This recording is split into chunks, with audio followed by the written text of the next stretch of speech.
오늘 본 말씀을 통해서 믿음 형통이라는 제목으로 하나님의 말씀을 증거하겠습니다. 이 형통이라고 하는 이 사전적인 의미는 모든 일이 뜻과 같이 잘 되어간다, 그런 뜻입니다.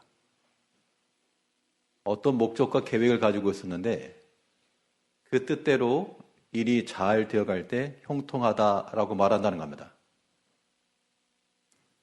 믿지 않는 세계에서도 이 형통함을 이렇게 말하는데, 우리 신앙의 세계에서, 이 믿음의 세계에서 형통함이라고 말할 때 잘 되어가는 게 형통이긴 한데, 누구의 뜻대로, 누구의 뜻과 누구의 계획과 누구의 의지대로 일이 되어갈 때 그것이 형통하다라고 말하겠는가? 당연히 하나님의 뜻대로 잘 되어가는 것이 믿음 안에서 형통입니다. 가정에서나 교회에서나 혹은 직장 사회생활에서나 내 생각과 뜻대로만 되어가서 형통이라 말할 수가 없고, 그건 자기 중심적인 거니까요. 내 뜻대로 잘 되었다고 해서 그 형통이 아니라 하나님의 뜻과 그 계획대로 잘 되어갈 때 우리 그것을 믿음 안에서 형통이다라고 말하는 겁니다.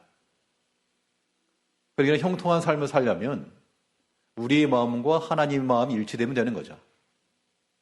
그러면 우리가 하는 일이라도 하나님의 뜻에 따라 하는 거니까 우리 하는 모든 일들이 하나님의 마음과 동일하기 때문에 그 마음에서 이루어진 일들이 잘 되어갈 때 우리가 주 안에서 형통하다라고 말할 수 있다는 겁니다.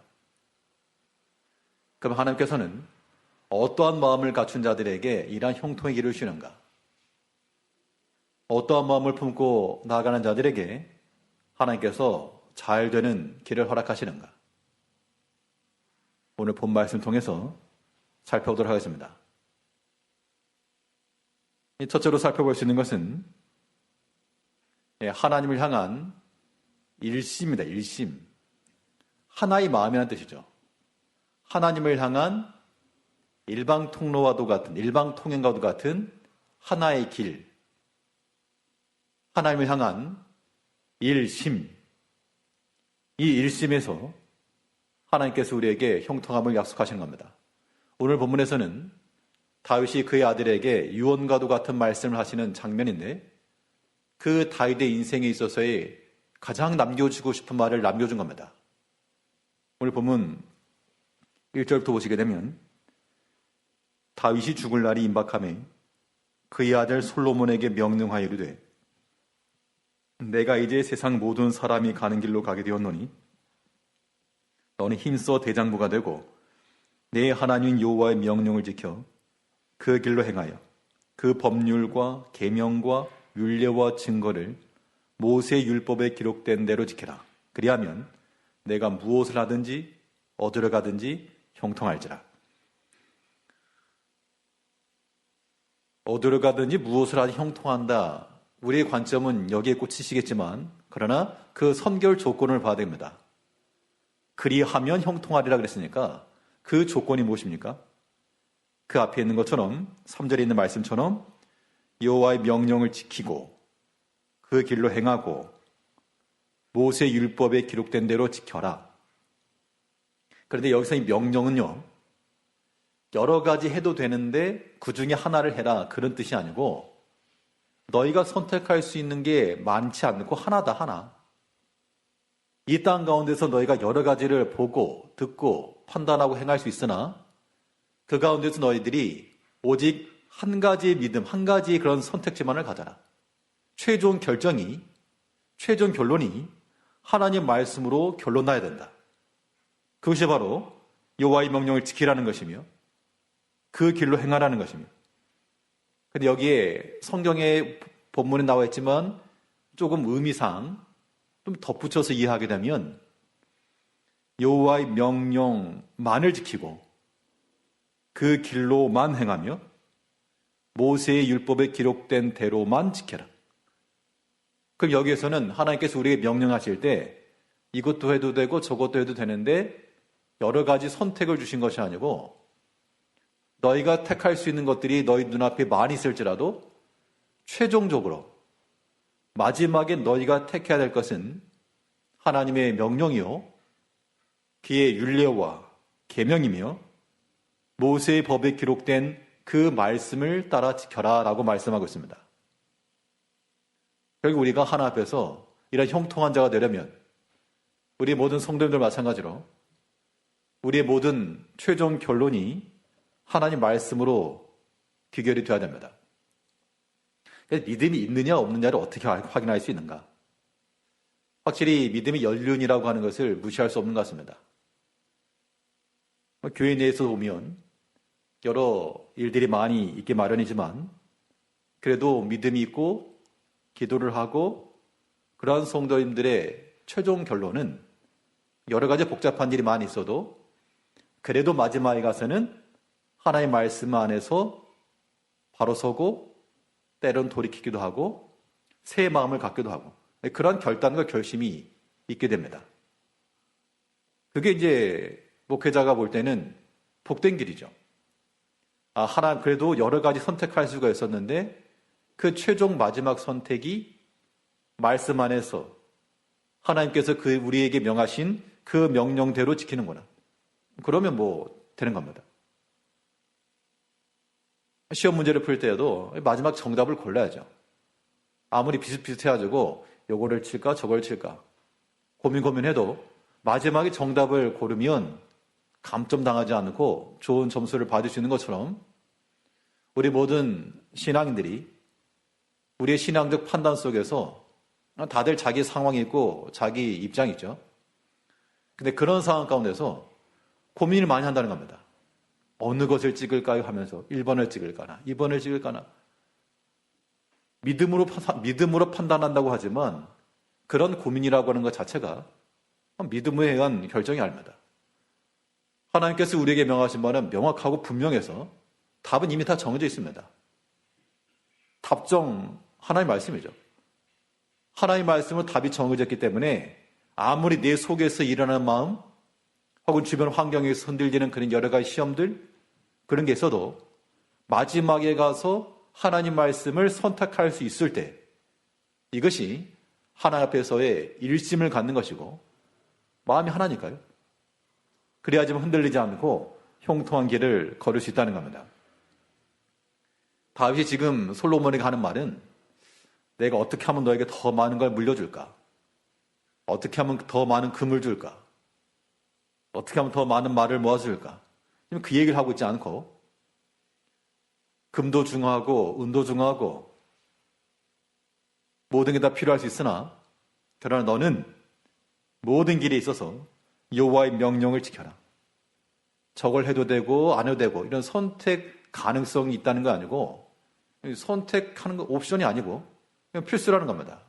여호와의 명령만을 지켜라. 그리고 그 길로만 행하라. 우리 3절을 보실 때 만이라고 하는 단어 없지만 만이라고 하는 단어가 있다고 생각하시고 보시면요. 내 하나님 여호와의 명령만을 지켜 그 길로만 행하여 그 법률과 계명과 율례와 증거를 모세의 율법에 기록된 대로만 지켜라. 그리하면 내가 무엇을 하든지 어디로 가든지 형통할지라. 이것이 형통이라고 하는 정의 자체를 바꾸는 겁니다.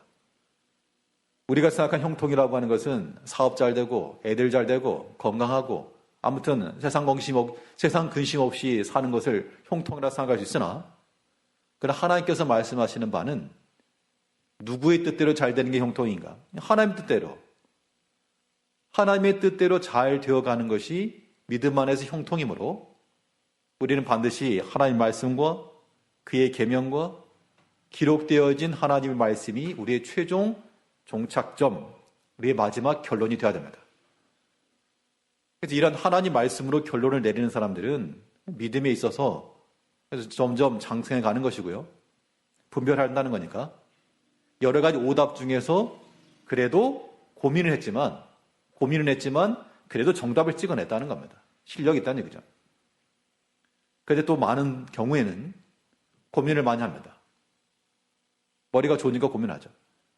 그런데 궁극에 가서 참으로 하나님께서 기뻐하시는 대로의 그런 선택이라고 볼 수 없는 그런 경우들도 많이 있다는 겁니다. 우리 자신 다 그렇죠. 우리가 그런 것에서부터 돌이키는 겁니다. 그러면 우리가 나아갈 길은 명확해서 우리의 최종 결론이 하나님의 말씀으로 결정이 돼야 되겠다. 선택이 여러 가지가 있을지라도 그 가운데서 하나님께서 기뻐하시는 대로 비록 내 마음이 조금 흔들렸고 내 마음에 조금은 격동을 받고 혹은 내가 조금은 시험은 들었을지라도 그래도 최종적으로는 하나님의 뜻을 따라 선택을 해야 됩니다. 그래야지 형통한 거죠. 그렇지 않고 하나님의 말씀의 증거를 따르지 않고 그 법률을 어기며 계명을 어긋나며 하나님의 기록되어진 말씀을 떠나 자기의 마음과 그 욕심을 따라가게 되면 그 어떠한 이유와 목적을 된다 하더라도 그 길은 형통한 길이 될 수 없다는 겁니다. 지금 당장은 형통할 수 있죠. 이걸 대표적으로 보여준 예가 이 바울이지 이 포로의 죄수의 몸으로서 배를 타고 항해를 합니다. 그때 바울이 하는 말은 지금 이렇게 배가 움직이면 이거 위험하다. 지금 움직이면 안 된다. 그 여러 가지 그 선교 여행 그 경험상 그렇게 말했는데 그런데 이 선장과 다른 사람들 하는 말은 괜찮다고 갈 수 있다고.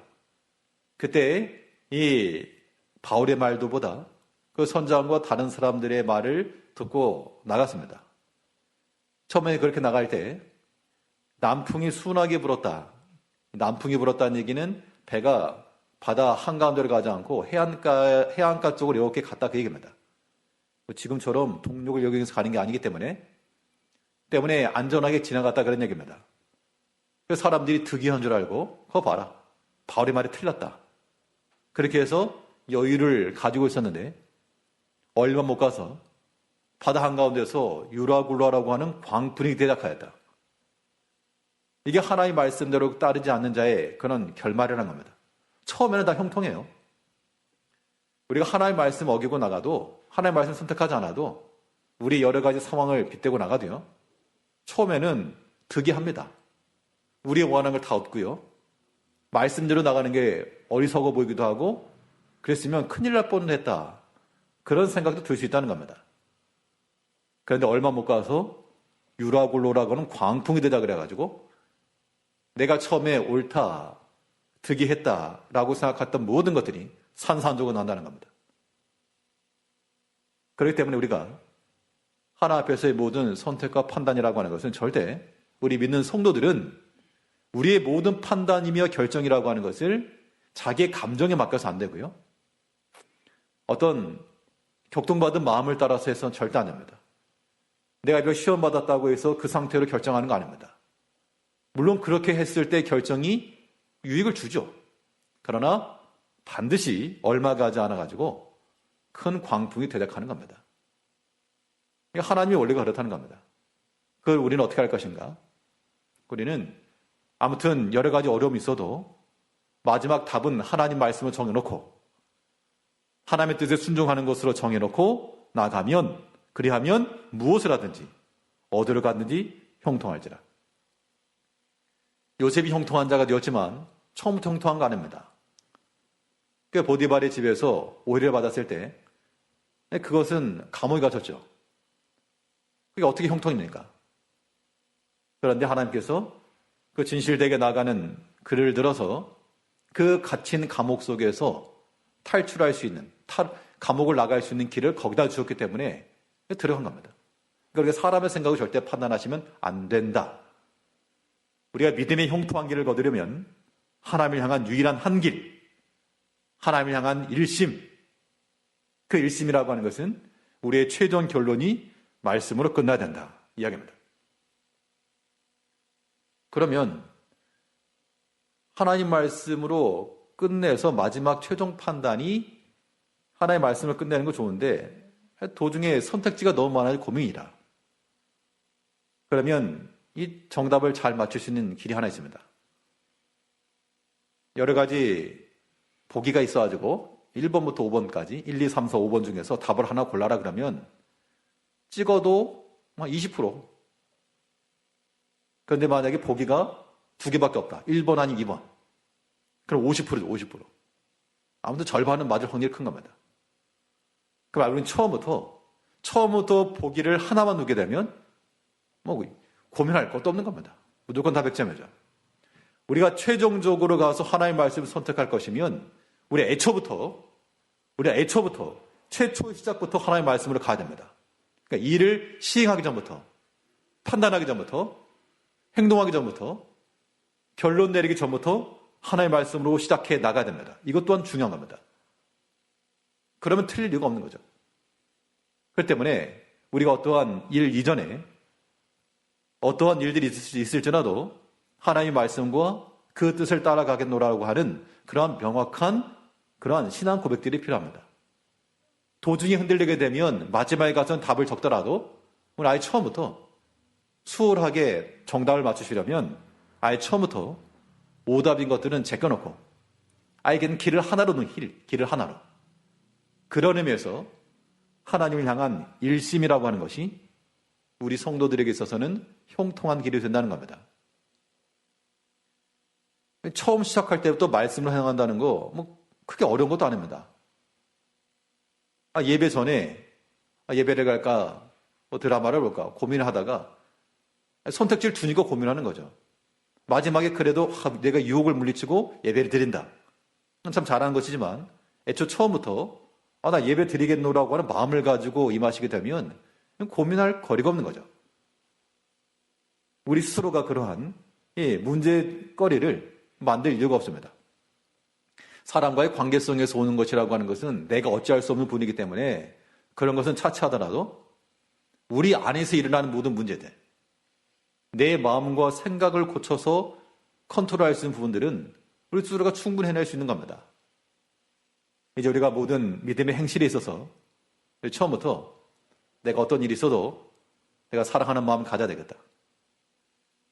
어떤 일이 있어도 내가 미워하거나 분노하거나 격동받는 것에 조심해야 되겠다. 물론 실제로 그런 일들이 있을지라도 우리 처음부터 그런 마음과 그런 각오들이 우리 가운데 있을 때 그때 우리가 좀 더 조심스럽게 안전하게 믿음의 길을 걸어갈 수 있다는 겁니다. 그래서 형통한 겁니다. 우리가 다 하나님 앞에서 하나님의 뜻과 같이 잘 되어 가시려면 우리는 처음 시작도 주의 기록되어진 그 말씀과 계명과 윤리에서 시작할 것이요. 들어가는 문이 하나요. 또 최종 결론도 나가는 문도 하나라. 중간에서 이것저것 고민하지 마시고 하나님의 말씀에 시작해서 말씀을 끝남으로 하나님을 향한 이 일심의 마음을 가지고 하나님께 약속하신 그 형통한 길을 걸어가는 성도님들이 되시길 바라겠습니다. 둘째로 생각해 볼 수 있는 것은 우리가 하나님의 뜻 안에서 형통함이라고 하는 것, 하나님을 향한 전심의 마음을 가져야겠습니다. 전심이라고 하는 것은 다 기울였다 그런 뜻입니다. 마음을 다하여, 생각을 다하여, 성품을 다하여 하나님을 섬겨 나아갈 때 그러한 성도들에게 하나님께서 형통한 길을 주신다라고 말씀하고 있고, 오늘 본문 4절을 보면요, 여호와께서 내일에 대하여 말씀하시기를 만일 내 자손들이 그들의 길을 삼가 마음을 다하고 성품을 다하여 진실이 내 앞에 행하면 이스라엘 왕이 오를 사람이 내게서 끊어지지 아니하리라 하신 말씀을 확실히 이루게 하시리라. 마음을 다하고 성품을 다하여, 성경을 새로 사신 분들은 새 책이니까 책장 잘 넘겨가지도 않고 그렇죠. 침을 잘 묻혀가지고 넘기시고, 새 책이니까 이렇게 표시도 하시고, 마음을 다하고, 여기도 표시도 해주면 좋을 것 같습니다. 마음을 다하고, 성품도 다하고. 하나님을 향한 전심이라고 하는 것은 다하는 건데, 그러면 한번 생각해 보십시오. 내가 마음을 다해서 행한다. 그럼 여러분들은, 성도님들은 언제 마음을 다합니까? 이거 한번 생각하면 되죠. 내가 하나 앞에 마음을 다하고 있냐 없냐를 떠나가지고 하나님의 아니라 그 무엇이라도 내가 마음을 다해서 마음을 다해서 하는 경우는 언제일까요? 아니면 마음을 다해서 할 수 있는 그런 상황은 어느 환경일까? 마음을 다해서 할 수 있는 그런 경우는 지금 현재 나의 상황이 나의 현재의 자리와 그 위치가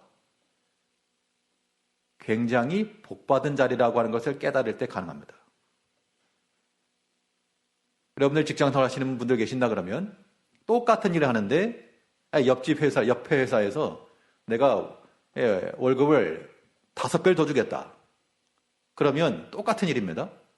뭐 여기 윤리적 도덕적 문제도 없고 인간관계 막힐 것도 없고 다 동일한데 5배를 더 주겠다. 그러면 갑니까 안 갑니까? 당연히 가겠죠. 당연히 가겠죠. 자, 그러면 내 능력치는 1인데 5배만큼을 더 준다. 그러면 그렇게 제안을 하게 되었을 때 그 제안을 해준 분한테 뭐라고 말씀하겠습니까? 내가 뭐 충분히 그렇게 받을 만한 자격이 있지? 그렇게 말한 게 아니고, 감사합니다. 내가 죽도록 충성하겠습니다. 무슨 일을 시킨 대로 하겠습니다. 그러지 않겠어요? 저라면 그렇습니다. 내 능력치는 100밖에 안 되는데, 거기 10배를 쳐서 준다 그러면, 무슨 일을 하겠습니다. 무슨 아주 그냥 낮은 천한 일이라도 다 하겠습니다. 내 마음을 다해서 충성하겠습니다. 그런 마음이 언제 나올 수 있는가 하면, 내가 지금 굉장히 큰 복된 자리에 있구나. 내가 과분한 위치에 있구나. 라고 하는 것을 깨달을 때 다 할 수 있다는 겁니다. 반대로요. 내가 충분히 능력이 있는데 내 능력만큼 내가 대우받지 못한다 그러면 마음을 다할 수 없죠.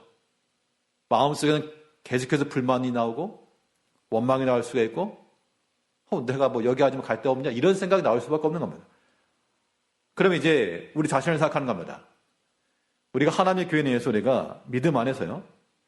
하나 앞에 충성한다 할 때 정말 내가 이 자리가 여기 자리라고 하는 것이 저는 목회자인 목사니까 목사라는 자리요. 여기 계신 모든 성도님들 또 직분자들이 내가 있는 그 섬김의 자리가 굉장히 과분하고 복된 자리고 정말 좋은 곳이구나. 이걸 깨닫게 되면요. 하나 앞에 무슨 일인데 내가 충성하겠습니다. 그게 말이 나온다고요. 그런데 그렇지 않으면 내가 가지고 있는 능력이 100인데 이것밖에 처우를 하네?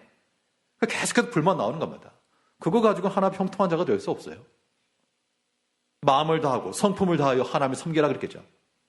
내 마음 가운데 감사가 넘쳐나지 않는데 어떻게 마음을 다하겠습니까? 하나님께로부터 받은 것이 정말 과분한 은총이라는 그런 마음이 없는데 내 마음이 어떻게 동하겠습니까? 하다못해 세상 일이라도 내게 갑절의 은혜를 베풀게 되면 나 같은 게 뭐라고? 고맙습니다. 정말 내가 죽도록 일하겠습니다. 그런 마음 가질 것인데 하나님 앞에는 그런 게 없다는 겁니다. 도리어 내가 하나님을 부리는 주인과도 같이 우리가 하나님 앞에서의 전심을 가지시려면 하나님 앞에 받은 은총들을 우리가 기억하셔야 됩니다. 얼마나 내가 큰 은혜를 받고 있는가? 내가 얼마나 큰 하나님의 은총 가운데 거하고 있는가? 이것은 우리 개개인의 묵상을 통해서 가능합니다. 누가 그렇게 알아라 그런다고 알 수 있는 게 아니죠. 여러 가지 상황과 형편 속에서 하나님께서 참으로 내게 귀한 걸 주셨다라고 깨달으면 이제 거기에서는 전심을 다하여 주 앞에 충성할 수가 있고 그렇지 않으면 언제든지 타이밍 재는 겁니다. 그런 마음이 어떻게 형통한 길을 갈 수 있을까? 성경에서 말씀하고 있는 바는 이 다윗이 솔로몬에게 말하면서 내 마음을 다해라. 성품을 다해라. 어디까지나 하나님을 섬김에 있어서죠. 하나님의 그 계명과 율례와 그 율법에 기록된 말씀을 지켜 행하며 그 길을 걸어갈 때에 그 너희 마음을 높이지 말고 마음속에 불만 가득 갖지 말고 이것저것 불평 가지지 말고 마음을 다하여 하나님께서 주신 것이 귀하고 아름답고 감사하기 때문에 마음을 다하여 섬길 수가 있다는 겁니다. 이것은 우리 성도님들의 삶에 있어서 굉장히 중요한 내용 중에 하나일 겁니다. 내 마음 가운데 하나 앞에 대한 감사가 없다. 그 은혜에 대한 기쁨과 넘치는 은혜가 없다. 그러면 우리 마음이 슬프기 마련입니다. 비록 현실적으로 우리 생활이 여러 가지 고단함이 있고 남이 대신해 줄 수 없는, 또 말할 수 없는 고통과 아픔이 분명 있죠. 그때 우리 마음이 상하기도 하고 속도 상하는 경우도 분명 있습니다. 그런데 우리가 그것만 가지고 상환하게 되면 하나님 모르는 사람과 다를 바가 뭐가 있겠어요? 그럴지라도 우리가 하나 앞에서 구원받은 자요, 하나님의 사랑과 은총 가운데 있다라고 하는 이 사실을 잊지 마시고, 염려하고 걱정한다고 해서 해결될 것도 아니면 우리 심령의 평안함을 가지고 아예 하나 앞에 우리 마음을 다 드리는 겁니다. 이 전심이라고 하는 마음은 거저 나오지 않습니다. 하나님께로부터 받은 그 은총과 그 은혜가 내게 귀하다, 크다, 내가 과분한 하나님의 은혜를 받고 있다, 내가 지금 이러한 자리에 설 자가 아닌데 하나님께서 정말 과분하게 내게 은총을 베푸셨다, 거기에 마음이 미쳐야 우리 하나 앞에서 감사함으로 마음을 다하여 섬길 수 있는 겁니다. 이게 뭐 저희 얘기를 들었습니다만 저만의 문제가 아닙니다. 여기 우리 모든 성도님들이, 또 뭐 직분자들이 하나님께서 우리 각 개개인을 분에 넘치는, 자격으로 치면 우리가 다 자격 없는데 하나님께서 분에 넘치는 그런 은총을 주신 줄 알고 그것을 귀히 여기시고 참 감사 여기시고요, 그 마음에 안에서 마음을 다하여 성품을 다하여 하나님을 섬겨나가는 이 전심을 향해 나갈 때 하나님께서 우리에게 형통한 길을 주신다. 그 전심하여 향하는 것이 하나님의 뜻대로 되는 것이기 때문에 형통이라는 겁니다. 그럼 내가 받은 은총이 적은데 어떡합니까? 내 현재 상황이 속이 상한데 어떡합니까? 우리는 또 이 믿음이라고 하는 것은 하나님께서 우리의 행하신 것을 감사하는 마음을 가지고 나가는 것도 우리의 전심이지만, 믿음의 그 정체성이라고 하는 것은 장차 될 일이죠. 믿음이라고 하는 것은 장차 이루어질 일에 대한 그런 실상이라고 그랬으니까 믿음 안에서 기대하는 겁니다. 받을 은총을 기대하는 겁니다. 비록 지금 현재 상황은 우리가 어려움 가운데 있으나, 그러나 하나님의 그 말씀을 따라 순종하고 나가는 자들은 하나님께서 형통케 하실 거라 그랬고, 하나님께서 그런 자녀들을 지켜줄 것이다, 그 명확한 믿음과 확신과 소망이 있을 때, 그럴 때 우리가 흔들림 없이 하나님 앞에서 전심으로 나갈 수 있다는 겁니다. 성경에서 보여준 예가 다 그런 예죠. 이 다니엘이 바벨론 포로로 잡혀갔을 때 형통한 길을 간 겁니다. 사실은 뽑혀가 차출되었으니까요. 포로로 가긴 갔으나 왕 앞에 서기 위해서 특별하게 선발된 자들입니다. 그런데 그 다니엘에게 있어서는 왕이 주는 그런 확실한 그런 상, 그것보다는 하나님께서 주실, 지금 당장은 없지만, 지금 당장은 왕의 진노가 있고 풀무부대로 들어가는 심판이 있었죠. 그러나 하나님께 대한 그러한 그 기대, 오직 하나님만 섬기고자 하는 뜻을 정한 마음, 그런 마음 가지고 나가니까 거기에 전심이 나온 거죠. 그리 아니하실지라도, 이런 게 전심이죠.